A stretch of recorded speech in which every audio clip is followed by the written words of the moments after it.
Okay, for this, we can compute now for the radius. So basically, we have solved our angle of friction. So if we're going to have, we have already solved for this triangle, we have solved for the hypotenuse. So we have now the value for our um,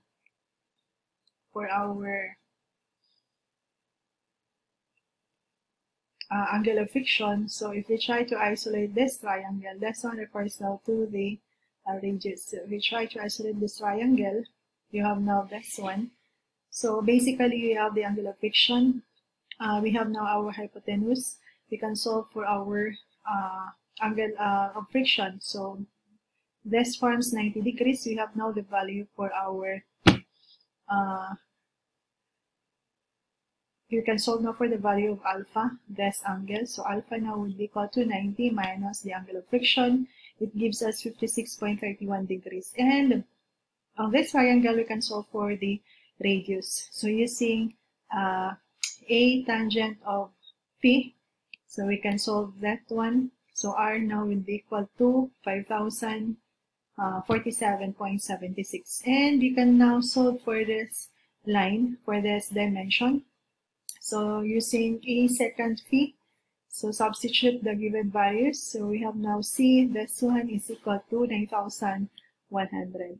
So from the angle of friction plane, we can solve for theta, the angle of failure plane. So basically from this illustration, this one, this form our, this one is 2 theta plus alpha equal to this one is 180 degrees. So we have now the value for alpha. We can solve now for theta, and that one is equal now to 61.84 degrees. So we're trying to solve also for the last one, which is the maximum principal stress. So that is denoted by sigma sub 1. From our illustration, this is our sigma sub 1. We have now computed this value, which is our sig. And our radius, we have now the value for the radius. So therefore, our major principal stress, sigma sub 1, would be C plus R. And that is equivalent to 14,147.76 pounds square feet. Now we move on to consolidated and drained triaxial test. So for this one, for the consolidated and drained triaxial test, for the undrained test, the drainage line from the specimen is closed while the deviator stress is applied. The pore water pressure, which is will increase, and this is measured at the same time as our deviator stress. So the Skempton pore water pressure parameters is used to then non-dimensionalize the increase in pore water pressure, and that is denoted by this expression. So our consolidated and drained triaxial test is the most common type of triaxial test. So in this test, the saturated soil specimen is first consolidated by an all-around chamber fluid, which is our sigma sub 3, that is our confining pressure, that results in drainage. After the pore water pressure generated by the application of the confining pressure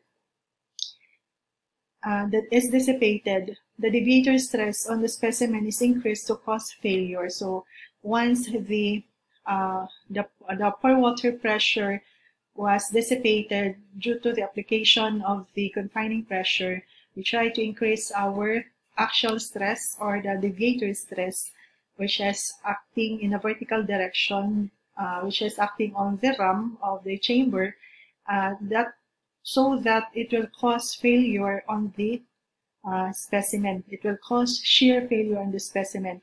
During this phase, during that phase of the test, the drainage line from the specimen is kept closed. Because drainage is not permitted, the pore water pressure will increase.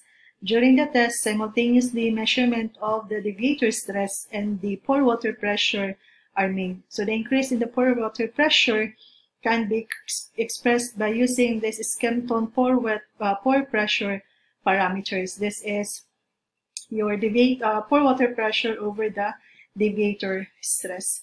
So this is a consolidated and drained triaxial test because the drainage is being closed and the pore water pressure increases as that drainage is not permitted.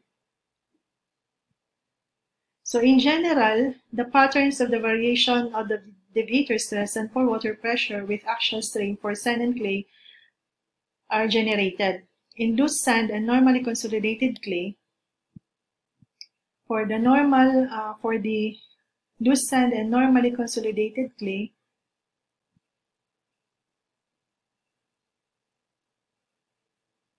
the pore water pressure increases with strain, and the dense sand and over-consolidated clay, the pore water increases with strain to a certain limit. So unlike your consolidated and drained triaxial test, the total effective stresses are not the same in the consolidated and drained triaxial test. So our total stress and the effective stress are not the same. So therefore, we can have the value for our total major principal stress would be equal to sigma sub 3 plus the deviator stress at failure, and the effective major principal stress at failure is equal to this equation. So that is effective major principal stress is equal to the total effective stress minus the pore water pressure at failure, and the total minor principal stress is equal to equivalent to sigmas of 3. The effective minor principal stress at failure is equal to this equation. So sigmas of 3 prime, which has our minor effective principal stress at failure, is equal to total effective, that is equal to effective minor principal stress subtracted by the pore water pressure at failure. So the angle of friction based on the effective pressure is equal to this equation. And basically, consolidation drain tests on clay soil take considerable time. For this reason, consolidated and drained tests can be conducted on such soil with pore pressure measurements to obtain the drain shear strength parameters. Because drainage is not allowed in this test during the application of the deviator stress, they can be performed quickly. So the skim tones pore water pressure parameter at failure is equal to this equation. You have the pore water pressure at failure over the deviator stress at failure. You have to take note that the Skempton pore pressure parameter at failure is between 0.5 and 1 for normally consolidated clay, and negative 0.5 to 0 for over consolidated clay. So we have here an example.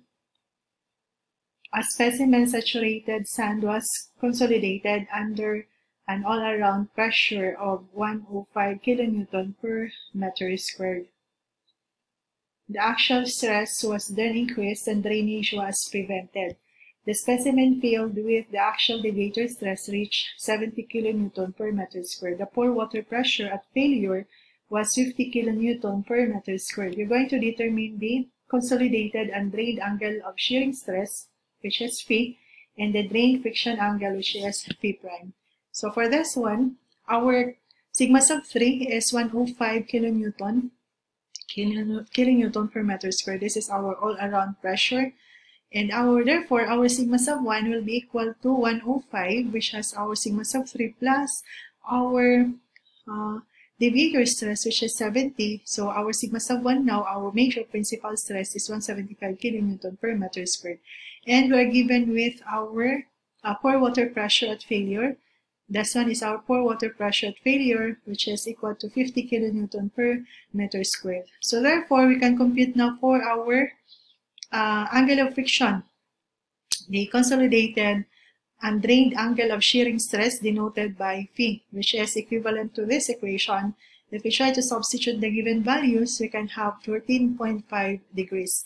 And for our drained friction angle, which is denoted by phi prime, using this equation, you substitute the given value for the pore water pressure at failure, major principal stress, and the minor principal stress. It gives us 22.9 degrees. So this is the illustration for our given problem. So the sample number 2, a consolidated and drained compression test was conducted on a saturated clay soil by isotropically consolidating the soil using a cell pressure 150 kilopascal, which is our sigma sub 3, and then incrementally applying loads on the plunger while keeping the cell pressure constant.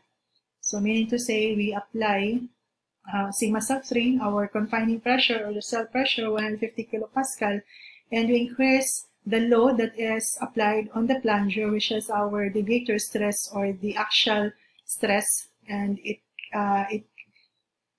keeping the cell pressure constant. Failure was observed when the stress exerted by the plunger, the deviator stress, was 160 kilopascal and the pore water pressure recorded was 54 kilopascal. We are going to determine the undrained shear strength of the clay, determine the undrained friction angle, determine the drained friction angle. So for this one, for our undrained friction angle, we are going to have the major principal stress sigma sub 1, which is actually equal to sigma sub 3, the cell pressure, plus our plunger stress or the deviator stress, and that gives us 310 kilopascal. So therefore, we can compute from this one, we have to draw our Mohr circle. This is our sigma sub 1, we have plotted our sigma sub 3 as well. Then draw the Mohr circle, we can draw your Mohr column failure envelope. So from this point of tangent C towards the center of sigma sub 1 and sigma sub 3, that is our radius.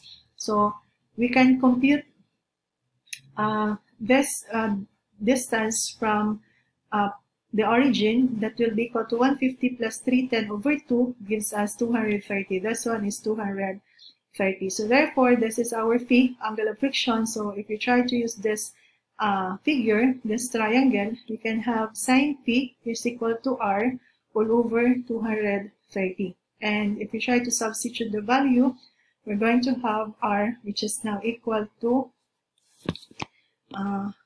80 kilopascal. So therefore, from our sine undrained angle of friction, which is equal to r all over 230, so it gives us this our radius that we have computed. So basically, our phi, which is our undrained angle of friction, is 20.35 degrees. So for our undrained shear strength, actually, this is our undrained shear strength that is actually equal to our radius, and that is equal to 80 kilopascal. And for our drained friction angle, is actually equivalent to r all over, because we have to compute first for our r for this illustration, because we are given with our, this is our sigmas of 1. This is our total stress. This is our effective. For the drained angle of friction, we use our effective values, effective stresses. So therefore, we're going to have sigmas of prime 3, which is our effective minor principal stress, and that is equal to, this is our total confining pressure, 150, minus our pore water pressure. So this gives us 96 kilopascal. This is now our effective, because from our previous discussion, we learned that effective stress equal to total stress minus the pore water pressure. And then our major principal stress would be equal to, this is our effective major principal stress, and that is equal to the total major principal stress, which is 310 a while ago that we have computed. Then subtract by our pore water pressure, it gives us the value of the major principal stress, which is 256 kilopascal. This is now the value for our effective major principal stress. So if we're going to plot these values, we have here sigma sub 1, this is our sigma sub 3, effective stresses, the major principal stress and the minor principal stress. Those are effective stresses. And if we try to have this value, this would be 96 plus 256 over 2. This one is 176. So using this triangle, so let us try to obtain first our radius. So our radius would be equal to this one, 176 minus 96, so it gives us 80. So therefore,